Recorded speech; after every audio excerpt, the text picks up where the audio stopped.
सबसे पहले 10 बजे की 10 ब्रेकिंग न्यूज का रुख कर लेते हैं और आज की पहली बड़ी खबर आपकी टीवी स्क्रीन पर। महाराष्ट्र में मुख्यमंत्री उद्धव ठाकरे के नेतृत्व वाली सरकार संकट में नजर आ रही है। बड़ा भारी संकट आ चुका है और शिवसेना के मंत्री एकनाथ शिंदे ने बगावत कर दी है, वो भी बड़ी वाली। एकनाथ शिंदे अपने बागी विधायकों के साथ असम के गुवाहाटी पहुंच चुके हैं और सारे बागी विधायक गुवाहाटी के होटल में इस वक्त रुके हुए हैं। एकनाथ शिंदे समेत कुल 46 विधायक हैं, जिनमें 34 शिवसेना के विधायक हैं और 7 निर्दलीय विधायक मौजूद हैं। जो जानकारी हमारे पास उसके मुताबिक इस दौरान शिंदे ने बयान दिया है कि हमारे साथ 40 विधायक हैं और इस दौरान खबर बड़ी है कि बागी विधायकों की बैठक शुरू हो चुकी है। इस पर लेंगे अपडेट, आगे बढ़ते हैं और इस वक्त की दूसरी ब्रेकिंग न्यूज का रुख कर लेते हैं।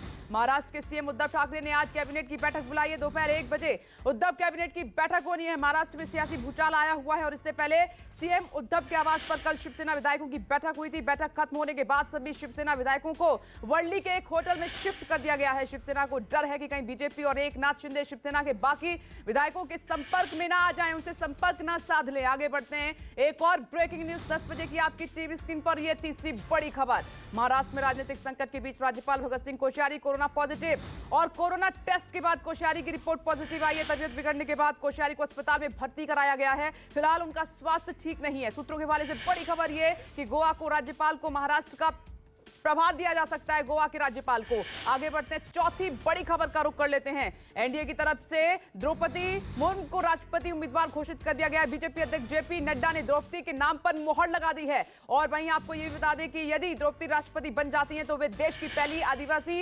महिला राष्ट्रपति होंगी, जो कि देश के सर्वोच्च पद पर पहुंचेंगी। और वहीं पीएम नरेंद्र मोदी ने ट्वीट करते हुए कहा कि द्रौपदी देश की एक महान राष्ट्रपति बनेंगी और वहीं प्रधानमंत्री नरेंद्र मोदी का उन्होंने आभार भी व्यक्त किया है। और खबर यह है कि द्रौपदी मुर्मू ने बीजेडी से समर्थन मांगा है, जिसे लेकर सीएम नवीन पटनायक ने कहा कि द्रौपदी मुर्मू का उम्मीदवार चुने जाना ओडिशा के लिए गर्व का क्षण होगा। आगे बढ़ते हैं, पांचवी ब्रेकिंग न्यूज का रुख कर लेते हैं।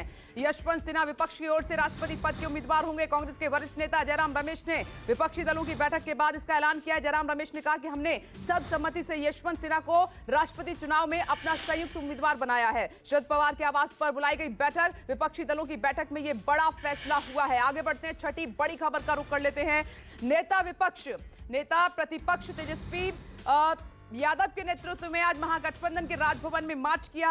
अग्निपथ योजना की वापसी की मांग को लेकर महागठबंधन ने पैदल मार्च किया है। मार्च में महागठबंधन के सभी विधायक शामिल हुए। विधायकों ने विधानसभा से चलकर राजभवन तक पैदल मार्च किया, जिसकी तस्वीर आप देख रहे हैं। आगे बढ़ते 7वीं ब्रेकिंग न्यूज की ओर। प्रधानमंत्री नरेंद्र मोदी 23 और 24 जून को चीन में आयोजित 14वें ब्रिक्स सम्मेलन में वर्चुअल माध्यम से शिरकत करेंगे। भारतीय विदेश मंत्रालय के मुताबिक चीन के राष्ट्रपति शी जिनपिंग के निमंत्रण पर प्रधानमंत्री नरेंद्र मोदी ब्रिक्स शिखर सम्मेलन के अलावा 24 जून को मेहमान देशों के साथ वैश्विक विकास पर उच्च स्तरीय संवाद में भी हिस्सा लेंगे। ब्रिक्स शिखर सम्मेलन के दौरान आतंकवाद, व्यापार, पर्यावरण पर चर्चा संभव है, इस पर रहेगी नजर। आगे बढ़ते हैं, 8वीं बड़ी खबर का रुख कर लेते हैं। मनी लॉन्ड्रिंग केस में महाराष्ट्र के परिवहन मंत्री अनिल परब आज भी ईडी के सामने पेश होंगे। ईडी ने कल अनिल परब से करीब 11 घंटे पूछताछ की थी। अनिल परब पर रत्नागिरी के दापोली इलाके में रिजॉर्ट के निर्माण में उल्लंघन करने और जमीन सौदे में हेराफेरी करने, करोड़ों रुपए रिश्वत लेने का बड़ा आरोप लगा है। आज ईडी लगातार दूसरे दिन भी अनिल परब से पूछताछ करेगी। अपडेट आप तक पहुंचाते रहेंगे, लेकिन आगे बढ़ते हैं, बड़ी खबर असम से। असम में बाढ़ और बारिश का कहर लगातार जारी है। असम के 36 में से 32 जिले भीषण बाढ़ की चपेट में हैं और असम में 55 लाख से ज्यादा लोग बाढ़ से प्रभावित हुए हैं। बाढ़ और लैंडस्लाइड की वजह से अब तक 89 लोगों की मौत हो चुकी है। मुख्यमंत्री हेमंत बिस्वा ने बाढ़ प्रभावित नलबाड़ी और कामरूप जिलों का दौरा किया है। उन्होंने ये भी कहा कि जल्द ही राहत पैकेज की घोषणा कर दी जाएगी। लोगों तक सहायता पहुंचाना बेहद जरूरी है। अब 10वीं ब्रेकिंग न्यूज का रुख कर लेते हैं। ओडिशा छत्तीसगढ़ बॉर्डर पर नोपाड़ा जिले में नक्सलियों ने सीआरपीएफ टीम पर बड़ा हमला कर दिया है, जिसमें 2 एएसआई समेत 3 जवान शहीद हो गए हैं, जबकि 7 जवान गंभीर रूप से घायल हुए हैं। घायलों को इलाज के लिए अस्पताल में भर्ती कराया है। नक्सली शहीद जवानों से AK-47 लेकर फरार हो गए। नक्सलियों की तलाश में एसओजी और सीआरपीएफ के जवानों ने कॉम्बिंग ऑपरेशन तेज कर दिया है। तो यह है 10 बजे की 10वीं ब्रेकिंग न्यूज।